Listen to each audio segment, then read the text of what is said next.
wabarakatuh. Halo semuanya, perkenalkan nama saya Aulia Rizkika Vivi, mahasiswi dari program S1 Manajemen Fakultas Ekonomi Universitas Islam Sultan Agung Semarang. Pada video ini saya akan memaparkan presentasi yang merupakan bentuk dari pemenuhan tugas mata kuliah Islam dan disiplin ilmu yang diampu oleh Bapak Dr. Andes Haji Bejo Santoso, MT PhD.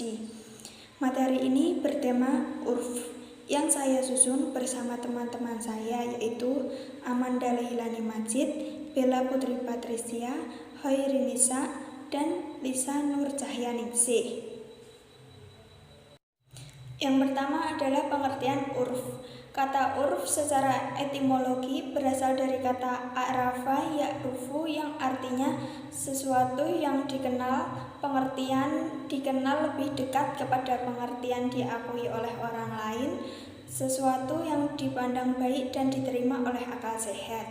Sedangkan kata urf secara terminologi seperti yang dikemukakan oleh Abdul Karim Zaidah berarti sesuatu yang tidak asing lagi bagi suatu masyarakat karena telah menjadi kebiasaan dan menyatu dengan kehidupan mereka baik berupa perbuatan atau perkataan. Maka disimpulkan urf merupakan istilah Islam yang dimaknai sebagai adat kebiasaan yang diwariskan secara turun-temurun dari generasi ke generasi.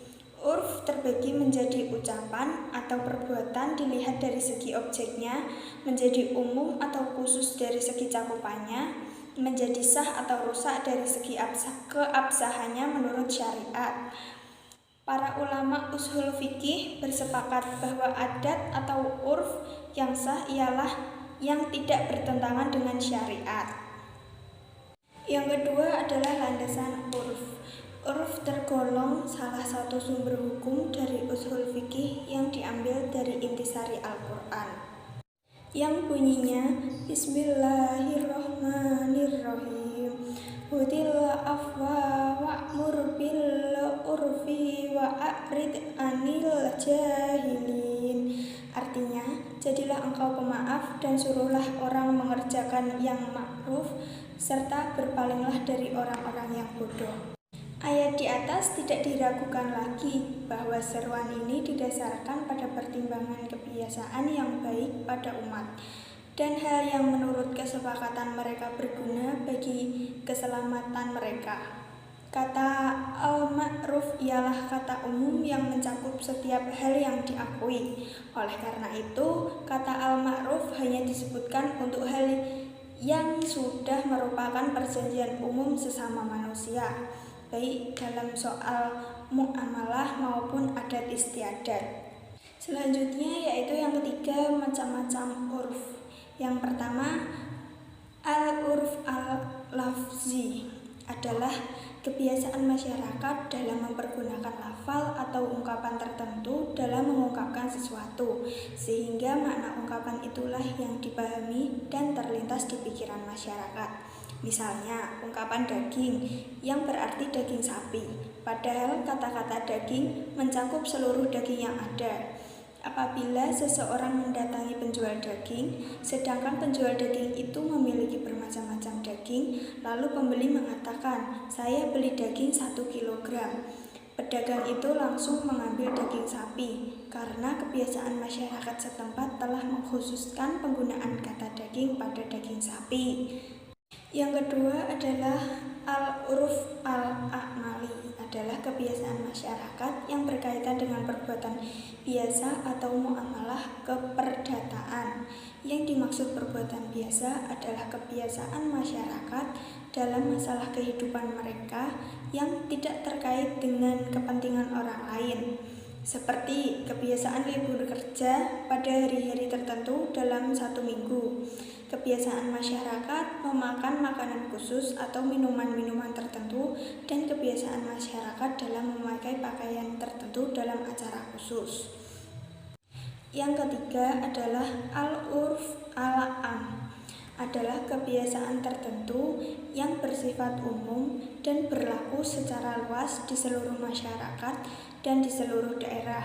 Misalnya, dalam jual beli mobil, seluruh alat yang diperlukan untuk memperbaiki mobil seperti kunci, tang, dongkrak, dan ban serep termasuk dalam harga jual tanpa akad sendiri dan biaya tambahan. Yang keempat adalah al-urf al-khas, adalah kebiasaan yang berlaku di wilayah dan masyarakat tertentu. Misalnya, di kalangan para pedagang, apabila terdapat cacat tertentu pada barang yang dibeli, dapat dikembalikan dan untuk cacat lainnya dalam barang itu, konsumen tidak dapat mengembalikan barang tersebut, atau juga kebiasaan mengenai penentuan masa garansi terhadap barang tertentu. Yang terakhir, contoh lain uruf. Yang pertama, mengadakan pertunangan sebelum melakukan akad nikah dipandang baik dan menjadi kebiasaan dalam masyarakat dan tidak bertentangan dengan aturan Allah. Yang kedua, kebiasaan masyarakat yang berkaitan dengan perbuatan biasa atau muamalah keperdataan. Yang dimaksud perbuatan biasa adalah kebiasaan masyarakat dalam masalah kehidupan mereka yang tidak terkait dengan kepentingan orang lain. Yang ketiga, bila seseorang meninggal, maka akan diperingati oleh keluarga dengan mengundang orang-orang sekitar atau orang desanya untuk bertahlil mendoakan yang meninggal. Yang keempat, bila seseorang menyebut kata daging, maka maksudnya adalah daging sapi, atau kambing, atau ayam. Adapun ikan itu tidak termasuk daging, meskipun sebenarnya ikan itu juga punya daging. Batasan istilah daging untuk menyebut daging sapi, kambing, dan ayam adalah adat kebiasaan. Ikan tidak disebut daging meskipun sudah dibersihkan dari semua duri dan kepalanya, juga adat dan tradisi. Sekian video materi presentasi tentang urf dari saya. Mohon maaf bila ada kesalahan kata.